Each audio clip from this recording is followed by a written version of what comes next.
Found the recipe yet for digital music. And we think not only can we find the recipe, but we think the Apple brand is going to be fantastic because people trust the Apple brand to get their great digital electronics from. That is where we want to be. And we are introducing a product today that takes us exactly there. And that product is called iPod. iMac, iBook, iPod. iPhone, iPad, you get the idea. The original iPod was introduced 20 years ago, creating the very foundation that most portable electronic devices still use today. Welcome to another Apple demo video, and today we're going to look at a vintage revolutionary device, a model with no mini or classic or pro prefix. Today I'm reintroducing iPod. The first ever model of iPod only makes up 0.1% of the 100 million total iPods ever sold by Apple. This might sound like quite a small number, however, the arguably low sales number totally makes sense if you look at the facts. Back in 2001, Apple was known as Apple Computers, not just Apple. Apple had made some non-computer items in the past, such as digital cameras and the Newton. However, none of these products really caught on, nor stayed very long. The iPod was also quite expensive upon release, being $400 before taxes, which roughly translate to almost $600 today. Keeping in mind, of course, that it's a music player, with competition often being a lot cheaper. But this doesn't change the fact that the iPod completely changed the game, and directly caused other devices, such as the iPhone, to be possible. Now that we got a brief history lesson out of the way, let's talk about how the iPod holds up today.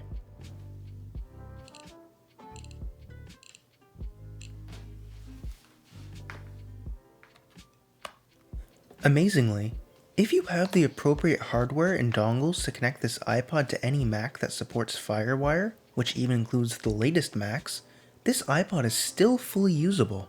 Your entire music library fits in your pocket. Okay? You can take your whole music library with you right in your pocket. A bold statement made before people started using storage-hungry songs and had playlists filled with tens of thousands of audio files. While the 5 gigabytes or 10 gigabytes if you have the upgraded model may not be enough to store all your favorite tunes, it should be good enough to store at least 1,000 of your favorite songs in your pocket, if you have the tunes downloaded, that is. And of course, if need be, you can always upgrade the hard drive to a 20 gigabyte iPod 2nd generation drive. However, I personally try to keep all the iPods that I own as stock as possible to really try to capture the feeling of using one of these back in 2001. Up until quite recently, it was possible to purchase one of these iPod models for under $100 US. Here are just some of the deals that I managed to snag back in 2020. The reason I purchased so many is because I assumed something similar as to with the iPhone first generation would happen.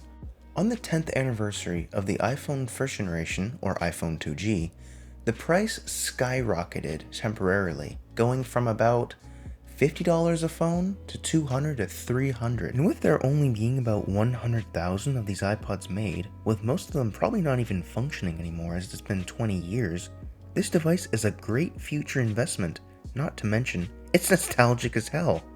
Right in your pocket. Never before possible. So that's iPod. The original iPod has to be one of my favorite iPod models of all time. Not necessarily just because of its value or the fact that it's 20 years old, but it just feels so nostalgic when you use this device. Not to mention, it spins. While getting more difficult to find, you can also still find accessories for this iPod to make sure that your iPod stays scratch-free. And let's be totally honest here, you gotta love this green iPod case because it's totally not a reference to some other iPod YouTuber, and well, green. You can also buy this first-party sleevey Apple case, which by the way I might add, definitely looks its age. But then again, I don't think people are exactly using these old iPods to stay with the times. It's ultra portable. An iBook is really portable, but this is ultra portable. And let me show you what I mean. iPod is the size of a deck of cards. A deck of cards. It is 2.4 inches wide. It is 4 inches tall. And it is barely over 3/4 of an inch thick. This is tiny. It also only weighs 6.5 ounces. That is lighter than most of the cell phones you have in your pockets right now. So this is what's so remarkable about iPod. It is ultra portable. It's amazing to think that the iPod is already 20 years old. And something that I think is actually kind of funny is that most of the iPods that I've ever purchased actually have a fully working battery and it holds quite a damn good charge. Comparing this to many iPhone 5S and iPhone 6 models, which don't even seem to hold a charge for over 2 hours, it really just shows how older might be better in this case. Am I saying that the iPod is a superior music player to all other phones that can play music as well? Of course not. For obvious reasons, an iPod this old is missing a ton of features, including Bluetooth, being able to stream music, having decent storage size, etc. But that doesn't mean that no one would like the iPod. Collectors and enthusiasts still love to use this piece of technology, even if it is seen as obsolete by other people. And this model of iPod is so repairable, if you know what you're doing that is. To open this model, you first take a metal— no you don't. You don't use metal on this. You use plastic. With your fingers, you want to try to press the border of the iPod to try to expose a little gap in the metal, and then force the guitar pick into it. You then want to shimmy the tool to unclip the clips that are connecting the plastic frame to the metal back. The reason it's better to use plastic instead of metal is because you will scratch the absolute shit out of it if you don't. And I prefer to take more time than completely ruin the value of the iPod by making it obvious that it was open before.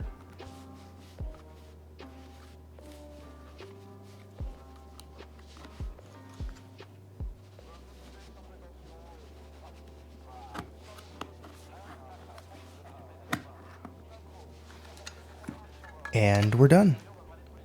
iPod has got Apple design. We've got one of the best design teams in the world, and they have done a remarkable job. And let me show you. Right, again, about 3/4 of an inch thick. I'm going to show you the back first because I'm in love with it. It's stainless steel. It's really, really durable. It's beautiful. And this is what the front of it looks like. Boom. That's iPod. I happen to have one right here in my pocket, matter of fact. There it is, right there.